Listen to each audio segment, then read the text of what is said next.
ils ont laissé le foin et tout. Regardez ce monstre. Et regardez le prix, 10 millions d'euros.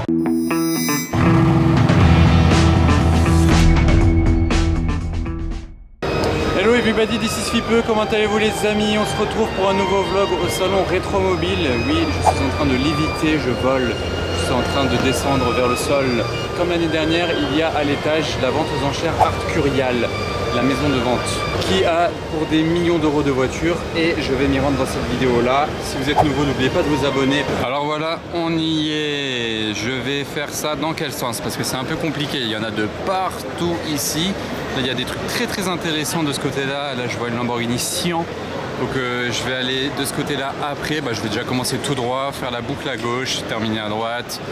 Donc on va faire comme d'habitude sur les ventes aux enchères, c'est-à-dire je vais regarder les petites fiches avec les détails intéressants et surtout les prix, parce que c'est ce qui est intéressant dans les ventes aux enchères, c'est de savoir à combien les voitures sont évaluées. Par exemple là on a une DB7 Zagato, donc ça c'est une rareté, c'est tellement difficile à estimer parce qu'il n'y a même pas de marché. Vous pouvez pas taper DB7 Zagato à vendre sur Google et en voir 50 à vendre et vous basez là-dessus. Très rare sur le marché.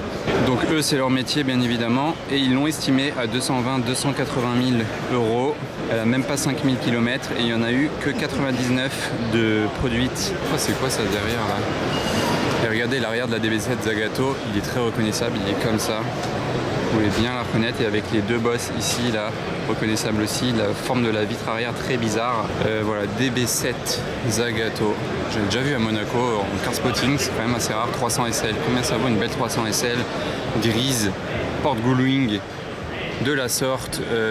Où est la fiche? Ah oui, il faut trouver les fiches, elles sont pas toujours sur les voitures. Jusqu'à 1,5 million d'euros, il l'estime, et elle vient d'une collection suédoise.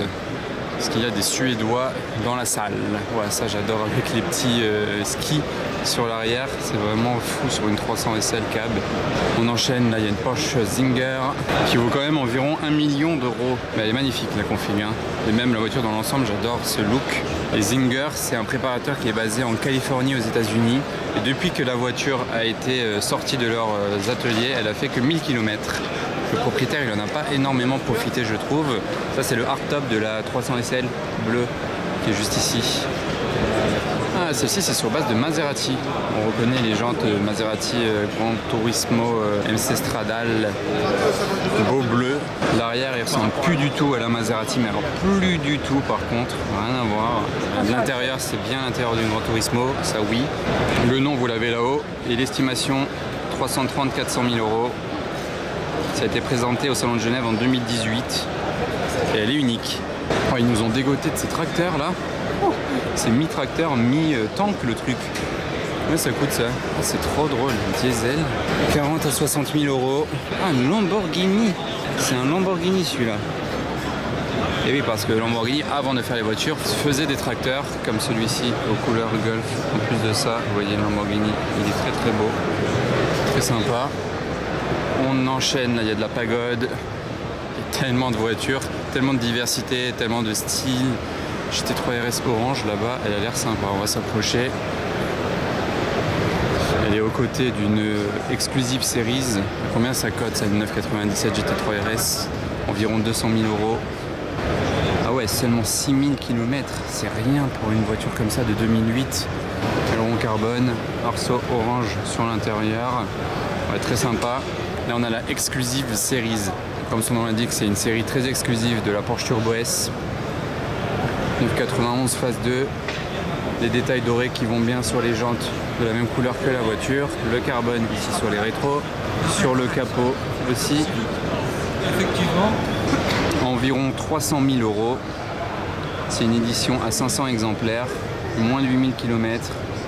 Livrée neuve en France. Ah, les voitures sont très peu kilométrées en règle générale, hein, j'ai l'impression dans cette vente aux enchères. À la couleur de celle-ci, bon, il y a les éclairages bleus au-dessus, mais elle est bleue quand même, hein. C'est une turbo. Ça enchaîne, je ne m'attarde pas sur chacune des voitures, évidemment, parce que sinon, vous allez trouver ça trop long. Là, c'est une turbo, mais Targa. C'est fou ça, parce que ça n'existe plus les Porsche Turbo en Targa. C'est que des 4S ou des GTS, mais ça n'existe plus depuis longtemps. Les Turbo Targa, c'est marrant ça. Je savais même pas que ça existait. Autour de 200 000 euros. 65 000 km. GT3 RS maintenant de cette génération, donc la génération supérieure à celle qu'on a vue derrière nous là-bas. 190 à 250 000 euros. Ah, elle a que 257 km au compteur. C'est rien. La voiture, elle a jamais roulé en fait. Depuis 2015, la voiture n'a jamais roulé. C'est fou de faire ça avec ce genre de voiture. Il y en a des éditions limitées ou quoi, je veux bien, mais ça, c'est même pas limité. C'est bizarre de pas rouler avec. 205 GTI, une Targa, une Abarth, 25 à 45 000 euros, 33 000 km. Ah, ça, c'est marrant.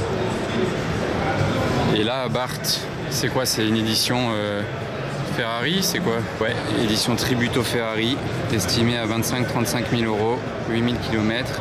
Et c'est une série limitée à 1199 exemplaires. Voilà la taille de cette voiture, regardez par rapport au monsieur, là, combien de pas il doit faire pour faire la longueur de cette Cadillac.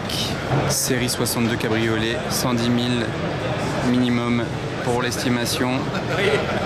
Flamboyance, luxe et rock'n'roll, ils nous ont sorti. Ah bah, c'est beau. Est-ce que vous la trouvez flamboyante? Ouais, plutôt. On enchaîne là, regardez ce truc là. Ils l'ont sorti d'une ferme, d'une grange. Wow, ils ont laissé le foin et tout. La poussière, il y a toujours des trucs comme ça dans les ventes aux enchères. Ouais, le prix, j'étais pas prêt. Environ 200 000 euros. Même famille depuis l'origine, mais ils ont laissé ça chez eux tout ce temps-là. Depuis 1912. Ça doit être là la famille qui habite dans un château en fait et qui a laissé ça dans une grange. C'est incroyable. Et le prix, c'est dingue. Ouh, la belle Rolls-Royce Phantom coupée. Ça, je pense que ça a beaucoup décoté parce que c'est une voiture de fou. En coupé comme ça, c'est tellement rare et imposant. Voilà, ça vaut pas tant que ça, je trouve. 190 000 à 250 000. 23 000 bornes. Et elle est vraiment mythique chez Rolls-Royce parce que c'est une Phantom coupée et ça n'existe plus. La Phantom en coupé. Regardez la taille. Ça n'existe plus. C'était la dernière. V12 Vantage, une Delta, Ford GT, Speedtail, rien que ça. McLaren Speedtail. On va voir combien ça vaut là, la petite V12 Vantage. Parce que ça, c'est très sympa comme voiture. Elle est en boîte mécanique en plus, il faut le noter. C'est pas le même prix en boîte méca, c'est plus cher. 95 à 135 000 euros, je m'attendais à pire. Livrée neuve en Belgique. Ok. La couleur de cette Delta est splendide. On enchaîne. Qu'est-ce qu'on a par là-bas? Ici, on a une Ford GT Carbon Series. Regardez le carbone sur tout le capot. Ici, ah non, c'est une Héritage Édition. Excusez-moi. Un peu moins d'1 million d'euros. Provenance d'Allemagne. 115 km seulement. L'aileron carbone levé. Mais elle n'a pas les jantes carbone, cependant. Dommage, sur une édition comme ça, de même pas mettre les jantes carbone. C'est dommage, vu qu'il y a beaucoup de carbone sur la voiture. Bon, là, on a une Speedtail, McLaren Speedtail. Ouh, elle a P1 jaune derrière. Waouh! Oh, le combo de McLaren, là, dingue. Ah non, mais même pas combo, trio. Derrière, il y a une Speedtail. Non, une Speedtail, elle est là. Une Senna, pardon. Senna orange. J'en perds à mon vocabulaire. La Speedtail, je reviens pas de la taille du truc. Là, ça se rend... c'est compliqué avec la caméra, là. L'intérieur, il est marron. Regardez, il y a le carbone sur toute la porte à l'intérieur. Grise intérieur, marron. Cette partie carbone sur la roue. Je trouvais ça vraiment sympa ce qu'ils ont sorti sur la McLaren de mettre ça sur la roue. Voilà, P1. Bon, dommage, ils ne l'ont pas mis en race mode. Avec l'aileron levé tout en haut et rabaissé. Mais ça reste beau parce que c'est une P1 jaune. Donc ça, c'est très cool. Très très cool. Attendez, je prends du recul. Ah ouais, P1 jaune et Senna orange à côté, c'est quelque chose. Bon, eux, ils n'ont pas vu que je filmais, c'est pas grave, on va aller voir le prix de la Speedtail à présent. D'ailleurs, le capot n'est pas fermé. 2,5 millions minimum. Elle vient d'Allemagne. Plus de 400 km/h tout en conduisant du milieu. Hein. Et 106 exemplaires seulement. Regardez, vous conduisez du milieu, hein, comme sur la McLaren F1. C'est sa remplaçante. Digne remplaçante, je ne sais pas. Pas sûr qu'elle atteigne le prix des McLaren F1 un jour. Mais voilà, il y a du carbone là, vous voyez. Elle n'a pas l'option des vitres dans les portes, ça c'est dommage par contre. Sur une Senna, de ne pas avoir les vitres dans les portes, c'est très dommage. On va voir si la Senna est plus chère que la P1. Alors la Senna, elle est estimée entre environ 1 million d'euros, en gros. un petit peu plus. 500 exemplaires, très faible kilométrage mais ils précisent pas exactement. Et chez la P1 jaune, je vais voir si avec mon zoom j'arrive sans y retourner. Ah ouais, un peu plus cher, hein, un peu moins d'1,5 million d'euros. Du Luxembourg, 375 exemplaires seulement et moins de 10 000 km. Et surtout en jaune, ça fait tout je trouve. Si elle était grise, rien à voir. On enchaîne à présent. Là c'est le coin Lambeau de folie. 2 éditions de dingue parce que ça c'est pas une simple Aventador, c'est une Aventador Ultimae édition. Donc regardez là, je vais aller de l'autre côté vous montrer la petite plaque d'abord avant de regarder le prix. Regardez, c'est ici, c'est écrit 1 sur 350. Même la plaque elle est en carbone. Tout dans le détail. L'intérieur sur les Ultimae, il y a ça sur les sièges et dans les portes. Vous voyez là le petit design. Ça normalement à l'époque là il n'y a pas si longtemps ça valait 1 million d'euros. On va voir s'ils l'ont toujours estimé à ce prix là. Voilà Speedtail d'ici, c'est incroyable. Et détrompez-vous, hein, là sur le dessus c'est pas les pots d'échappement ils sont en dessous. Attendez, je vais baisser la caméra, regardez les pots. Ils sont ici de chaque côté les pots d'échappement. Ah ouais ça a énormément baissé ou alors j'ai loupé un épisode mais ça valait 1 million d'euros à un moment. Moins de 600 000 là. Allemande. Et seulement 1600 km, hein. Donc bon, ok. Voilà, la Sion, attendez, je recule. Regardez ce monstre. Là, c'est vraiment un monstre cette voiture. Lamborghini Sian. J'en ai vu très peu dans ma vie. C'est que la 3e, si je dis pas de bêtises. C'est très rare. Par exemple, à Monaco, il n'y en a qu'une seule. Immatriculée à Monaco, pas plus. Énormément de carbone. Celle-ci, elle est blanche avec des liserés bleu ciel. Benzina, ils nous ont mis là sur la trappe. Du carbone énormément aussi sur le toit jusqu'à l'avant. L'intérieur blanc et turquoise assorti à l'extérieur. L'aileron, on voit bien d'ici. Avec le fond sympa, hein. Il y a des autres belles choses derrière. Et du coup le prix, 2,5 à 3 millions d'euros. Elle est allemande aussi, beaucoup de voitures allemandes, hein. 63 exemplaires seulement, c'est très peu. Elle a très peu de kilomètres aussi. Après en blanc c'est dommage. Bon il y a des petits détails bleus mais blanc c'est dommage. J'aurais préféré une orange par exemple. D'ailleurs en parlant d'orange, regardez l'intérieur de cette Countach. Tout orange. Ah, j'ai jamais vu une Countach avec un intérieur autant coloré. Sachant qu'en plus l'extérieur est tout blanc, blanc de blanc. Tant les jantes que la peinture. Countach S. Ça vaut 550 à 750 000 pour celle-ci.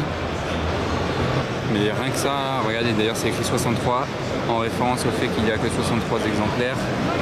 Alors là c'est le délire, les échappements, je vous remonte l'arrière une dernière fois tout de même. Avec le fameux V12 évidemment. Regardez ça d'ici, bam. Ah c'est vraiment une voiture de dingue, très impressionnante. Oh là on a un beau spécimen. Ça change un petit peu du style de ce qu'on vient de voir derrière nous. On a une 250 SWB. Je vois pas l'affiche avec l'estimation du prix. Non, il n'y a pas d'affiche. Mais la couleur, elle est sympa. Enfin, c'est rare, je trouve, ce gris. C'est pas le gris habituel. Mais j'ai pas vu d'affiche avec le prix, désolé. Il y a une autre Ferrari. Ah, d'ailleurs, pour anecdote, on vient de m'apprendre que toutes les supercars que vous voyez dans ce plan-là, sauf la P1, donc voilà, toutes les supercars là, j'ai dit qu'elles étaient toutes d'Allemagne. En fait, c'est normal, elles viennent toutes de la même collection. C'est un même gars qui avait toutes ces voitures et qui les met toutes à vendre aux enchères du coup. Et c'est pour ça qu'elles viennent toutes d'Allemagne. Imaginez le garage que le gars il avait. Ça va lui faire un gros pactole pour tout ça quand même. Allez, pour anecdote, cette Mercedes S600 a été achetée neuve à l'époque par le comte Chandon. Est-ce que Chandon, ça vous dit quelque chose? Petit indice, Champagne.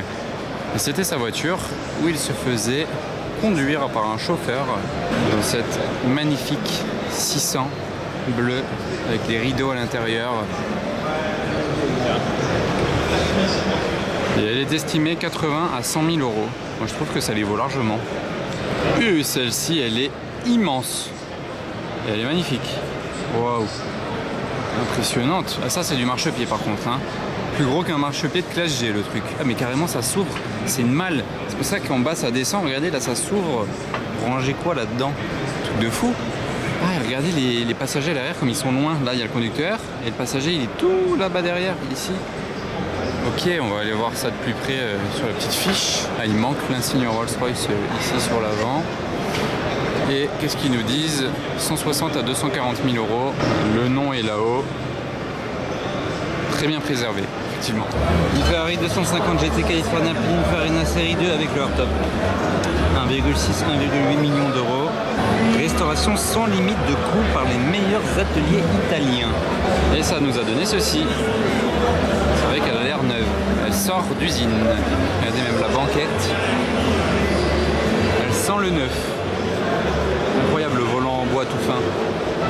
Une 275 GTB Berlinetta, environ 2,5 millions d'euros avec le number one sur la porte et l'intérieur rouge. Bon, il y a un peu de monde autour, mais regardez, il y a deux anciennes Lamborghini. Là, on a la noire et on a la dorée. On va aller voir la dorée, vous savez quoi, parce que je trouve la couleur très sympa. Et après, il nous reste encore toutes celles-ci. Il y a vraiment du très lourd à voir de ce côté-là. Regardez par exemple celle-ci là, la California. On va y aller dans très peu de temps en plaque genevoise. Désolé, ils font un défilé là, donc ils ont mis la musique à fond, il n'y avait pas au début. 400 à 500 000 euros. 25e Lamborghini de série produite.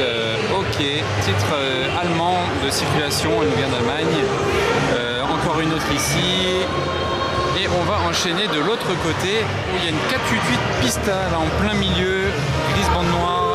355 Berlinetta avec la plaque d'époque française. La coupée, elle vaut peut-être un peu moins cher que la Spider, je crois. Environ 400 000 euros. Autour de 400 000 euros. Elle est française en cours, carte grise française en cours. 11 500 km et livrée neuve à Monaco. Ok, c'est une monégasque. Je l'avais peut-être déjà vue du coup. Très certainement même. Alcantara dedans. Ah, la BM 850 C quoi CSI. Ah, voilà, la Turbo D 2002, elle a un look, c'est vraiment trop cool. 60 à 80 000 euros pour la 850 CSI. 380 chevaux, moteur V12. Et elle a été vendue neuve en Belgique à l'époque. Donc, salut les amis belges, je sais que vous êtes nombreux. Maintenant, on enchaîne sur cette BM là. Et ensuite, je vais aller voir la California de l'autre côté parce que c'est un gros morceau qui vaut des millions. Donc, celle-ci, c'est une 2002 Turbo, 90 à 130 000 euros, française d'origine. Vendue neuve à Angoulême, pour anecdote. Est-ce qu'il y a des gens d'Angoulême dans l'assemblée?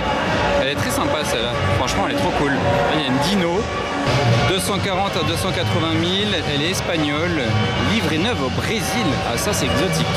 Là cette BM là elle est impressionnante. On a de la Daytona, on a une Lusso. Ah, elle doit être à la même personne d'ailleurs, la Lusso et cette California, parce que les deux viennent de Genève et il y a 500 sur la plaque pour les deux. Donc certainement à la même personne qui vend ces deux bijoux et qui va se faire des millions d'euros sur ses ventes ici à Arcurial. Parce que regardez le prix de cette Lusso. Restauration par Joe Macari en 2018 en Angleterre. Et on va enchaîner. Oh, regardez comme elle est belle. La couleur, là, la config dans son ensemble intérieur-extérieur, magnifique. Alors 250 GT California Spider LWB, regardez le prix, 10 millions d'euros environ. Seulement 47 exemplaires et c'est la 10e des 47. Restauration complète en Angleterre aussi. C'est vrai que toutes ces voitures, c'est presque obligatoire qu'il y ait eu une restauration parce qu'elles sont tellement vieilles que même si elle est dans un super état, au bout d'un moment, même si vous y faites attention, la voiture, il faut la restaurer quand même. L'intérieur est magnifique. Et pour l'arrière, voilà, donc de Genève aussi. Je termine sur ces Ferrari là rapidement parce qu'il y a quand même beaucoup de musique là d'un coup. 365 GTC à Monégasque. Ok, nous y revoilà. Livrée neuve à Rome. J'aime bien les petites anecdotes comme ça, c'est sympa. Seulement 150 exemplaires. Et en rouge, c'est sympa. C'est toujours sympa une Ferrari rouge, on va pas se le cacher. Ah, voilà, la musique, elle va peut-être enfin baisser, mais bon, moi j'ai presque fini mon tour. 250 GTE, 290. Elle ressemble un tout petit peu de l'avant à celle-ci, avec les phares ronds. Et celle-ci en plaque française 75 de Paris d'époque. Celle-ci aussi d'ailleurs, les deux, donc sont peut-être la même personne, je sais pas, ou si c'est un petit hasard.